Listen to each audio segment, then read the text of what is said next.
26 janvier 1902. La maman reine est enrichie des 3 prérogatives de la très sainte Trinité. Ce matin, me trouvant dans mon état habituel, je vis devant moi une lumière illimitée, et je compris que dans cette lumière se trouvait la très sainte Trinité. En même temps, je vis devant cette lumière la maman reine, tout absorbée dans la très sainte Trinité. Elle absorbait en elle les 3 personnes divines, de telle sorte qu'elle était enrichie des 3 prérogatives de la très sainte Trinité, à savoir la puissance, la sagesse et la charité.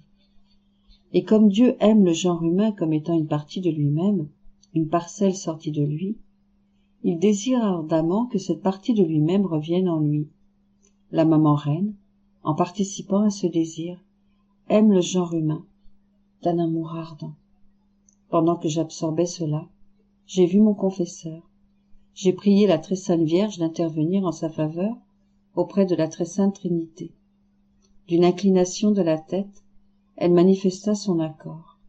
Elle porta ma prière devant le trône de Dieu, et j'ai vu que du trône divin sortait un flot de lumière couvrant totalement mon confesseur.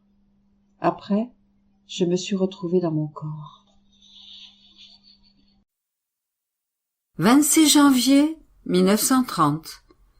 Comment chaque parole de Jésus sur son fiat est comme un de ses enfants qui sort de son sein et possède la force communicative de se communiquer à toute la création. Empire de la prière faite dans la divine volonté.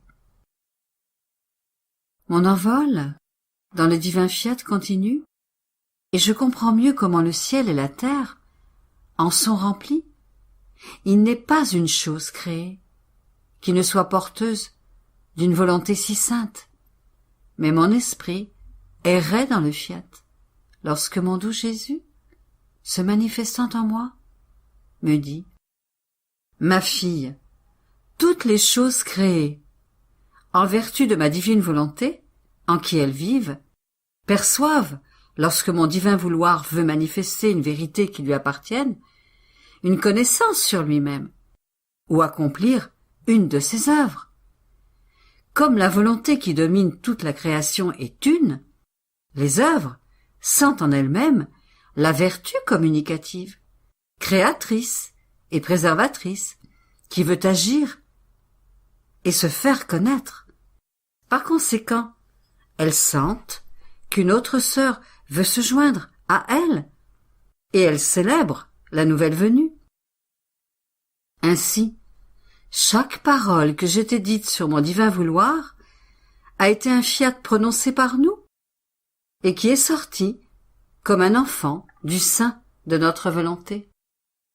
Ce fiat est le même que celui de la création, lequel, formant son écho, fait ressentir sa force vitale là où réside notre volonté.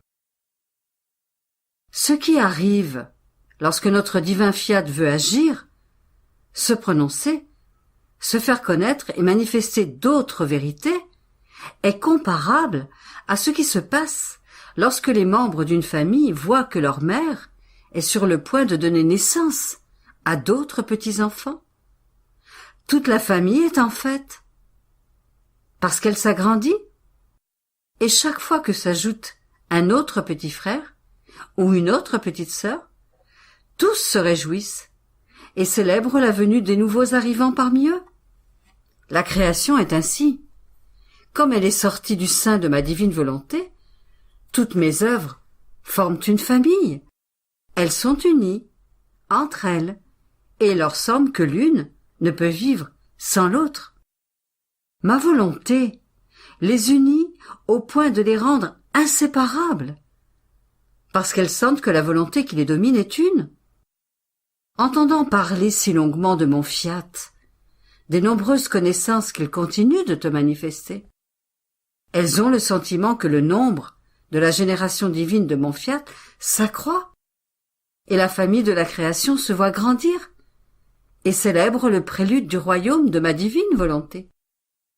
Par conséquent, lorsque je te parle de mon fiat, et qu'il se prononce en se manifestant, les cieux s'abaissent avec révérence pour recevoir la nouvelle naissance de l'enfant parmi eux, lui rendre honneur et célébrer sa venue.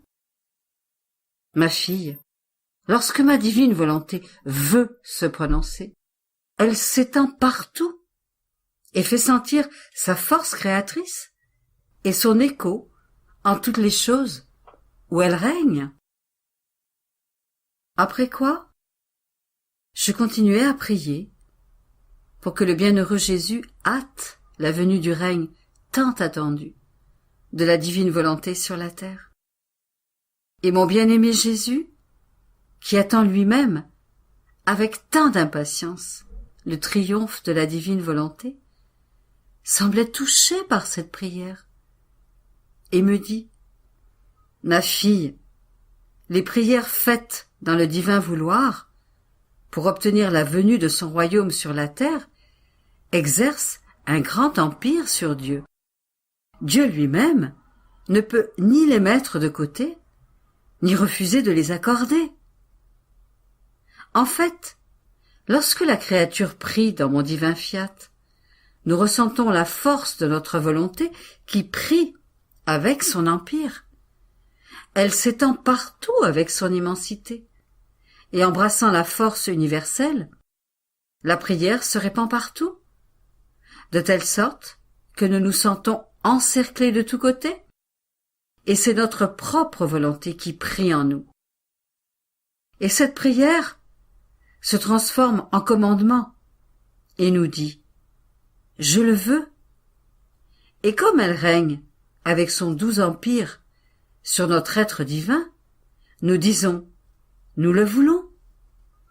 C'est pourquoi les prières faites dans notre divin fiat peuvent être appelées décisions, commandements, qui portent le contrat signé de ce qui est voulu.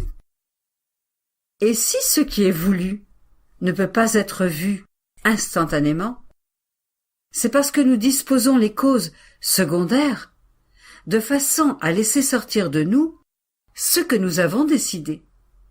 Par conséquent, il n'est pas question de mettre en doute que tôt ou tard, on verra descendre du ciel ce qui par décision lui a été accordé.